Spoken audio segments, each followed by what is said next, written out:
Power star Pawan Kalyan మాటల మంత్రికుడు Trivikram Srinivas combination లో ముస్తాబోతున్న చిత్రం షూటింగ్ రామోజీ ఫిల్మ్ సిటీలో శరవేగంగా జరుగుతోంది. ప్రత్యేకంగా రూపొందించిన ఓ సెట్ లో పవర్ స్టార్ ఖుష్బూ, కీర్తి సురేష్లపై సన్నివేశాలను చిత్రీకరిస్తున్నాడు దర్శకుడు త్రివిక్రమ్ శ్రీనివాస్.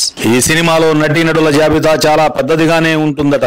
ఇప్పటికే పవర్ స్టార్ తో పాటు అను, ఇమాన్యుయల్, కీర్తి సురేష్, ఖుష్బూలకు తోడుగా అత్తారింటికి దారేది చిత్రంలో పవన్ కళ్యాణ్ కు తాతగా నటించిన బోమన్ ఇరానీ ఓ కీలక పాత్ర పోషించబోతున్నాడు. అలాగే మరో ముఖ్యమైన పాత్రలో రావు రమేష్ అలరించబోతున్నాడు. వీరే కాకుండా ఇంకా మురళీ వర్మ, సంపత్, రఘుబాబులు కూడా కనిపించబోతున్నారు ఈ చిత్రంలో.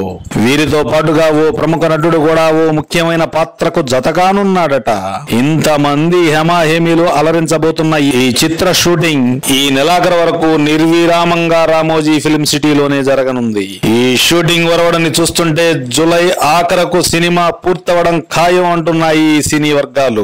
ఆగస్టులో విడుదల చేయాలన్న సంకల్పంతో చిత్ర యూనిట్ సినిమాను ముందుకు దూకిస్తోంది. ఈ సినిమాకు సంగీతాన్ని ప్రముఖ సంగీత యువ దర్శకుడు అనిరుద్ అందించడం విశేషం. పవర్ స్టార్ అభిమానులు ఆగస్టులో మరో వెరైటీ చిత్రాన్ని చూడవచ్చన్నమాట. కానీ అది ఇంజనీర్ బాబు చిత్రం టైటిల్ మాత్రం కాదని తెలుస్తోంది. మరో మంచి టైటిల్ కోసం కసరత్తు చేస్తున్నారట. సరికొత్త ట్రెండ్ టైటిల్ తో ఆగస్టులో మన ముందుకు రాబోతుంది ఈ చిత్రం.